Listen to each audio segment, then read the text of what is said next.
mortgage doesn't give you the ability to live in that house, basically. Yeah. You already have that ability, don't you? If the house was agreed upon to be vacated and you arrive in there. Nitty-gritty. Exactly, yeah. But now there's a cost that's being attached, yeah, which you've basically got to agree to, because otherwise you'll have nowhere else to live.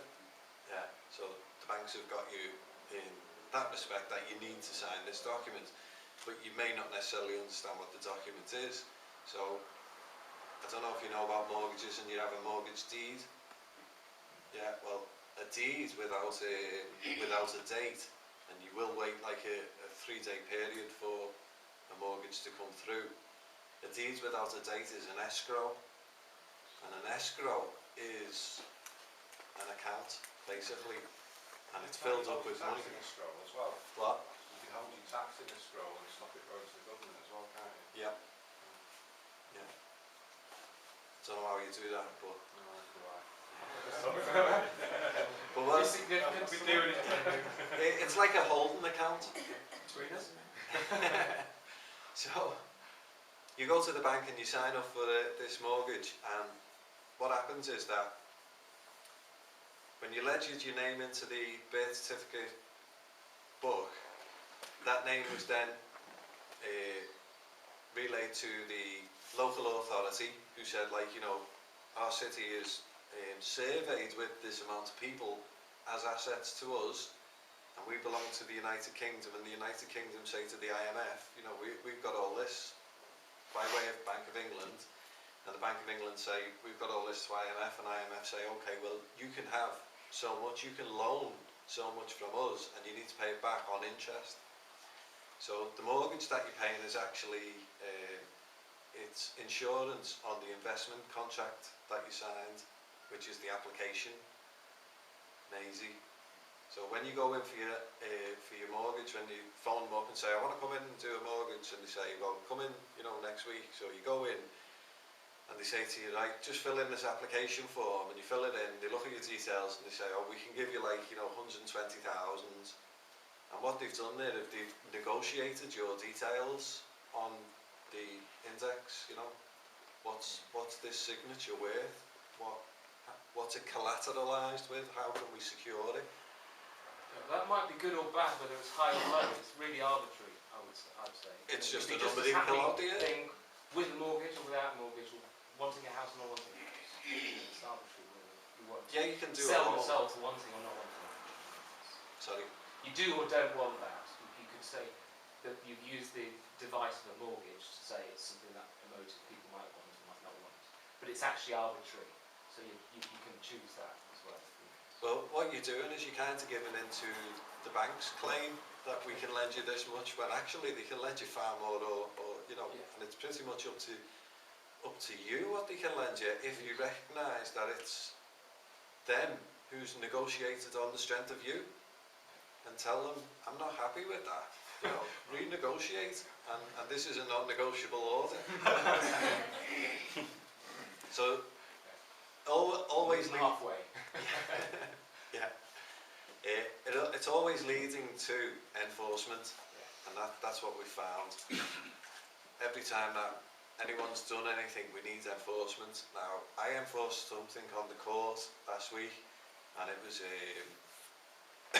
it was only very simple, but it kind of like displayed a lot, you know, it demonstrated a lot of how things can work. And what it was, I went to the court, and he said, you have to go through the scanner. And I said, under what law? And he said, under the statute, it's written on there, it's noticed. And I said, well, hang on, do I give consent to that statute? And he was like, but that's the law. And I said, well, it ain't my law, and I'm not going through it. And he said, well, you can't come in then. I said, well, I don't want to come in, I just want to present these documents. And if you're not going to let me in, then you're holding the liability. And this witness is going to say that you refused the presentment and signed this certificate of service as refused. And he scratched his head and he went, I'm going to get the court manager. The court manager come down and she said, why won't you go through the thing? And I said, well, I don't particularly want to, you know. There's nothing forcing me to. And your man there's refused this. And now he holds the liability, what are you going to do? And she went, well, I'll accept it. And I was like, Shall I let you? Whereas it's the same if you want to sign your wife out of hospital because you're sure that they're happy at home. You know, you've got to have a disposition to say we're happy to sign you out right now. Because what happened, it will just go higher escalation. So someone says, yeah, we're happy for you to go. And it always was, you know, if you know that educated. Yeah, you do have your You rights. have you say go, and So what happened with the court then? you have it too. Well, Let you in? yeah, I said, yeah, then take it. No, they never let me in, but I'd done my business at the door. I said to the court manager, yeah, well, sign for that. And she went in the back and she stamped the certificate of service. She came out and she gave me it. So she seen what was going into the envelope and it was sealed and it was private, confidential to a judge. So if that hadn't have gone in, and that security guards would have held the liability for the case. And I've got nothing to do with it because I've got a witness certificate of service that has been refused. And there's the guy who's refused it, you know, he's took the liability. So. Is that an envelope in an envelope to keep it in a private? No, I just said this is what's going in there. I said, you know, there's nothing funny in there, like, if it's just going in. She went, okay, but I sealed it so it couldn't be reopened, like. No anthrax. Yeah. Because that's what they're doing, you know, they're pulling every stunt that they can to make you think that you're under their jurisdiction. And they're only people.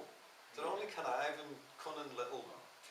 No, they might be happy with, you know, on the same side that you're having this discussion with someone, they're as happy to be under common law themselves, and that's the way we speak to each other as humans. You see, oh, I'm happy with that. That was one of the things I said to her. I said, I said, hi, I'm Pete, and she said, I'm Anne, and I said, you're the court manager? And she went, I am. I said, so you're Anne or you're the court manager? And she went, well, I work as the court manager. I said, so where's the, what is the court manager? And she went, well, yeah, can you put it in a, you know, put a court manager on my hand? It's nothing, it doesn't exist, you know, it's just a title that they slap on and everyone goes, oh, I'm a court manager. So they kind of grant themselves authority over someone in order to make you feel small because you haven't got a title that, you know, they've got. Or a ringtone like that.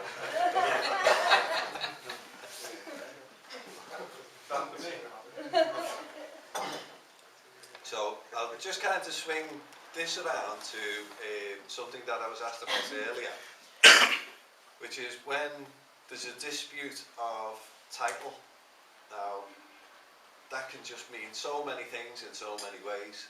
So if you're a student at a school, for example, and the teacher comes along, it's kind of like, it's a scenario in a play, you know, there's no one named, or it's just a student and a teacher in a school or a university or something, and the teacher is the authoritative figure against the student, and then the student turns the tables on him, says like, you know, I'll beat you up or something, and the teacher's like, okay, you know, you win.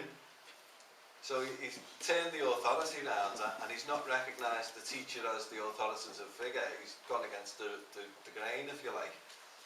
So this is what, you know, if we can pull ourselves out of that sort of pantomime that they've set up and not fall prey to these titles like Lord, you know, Muck says to tenant, you know, this is my land and you're encroaching on my land or whatever.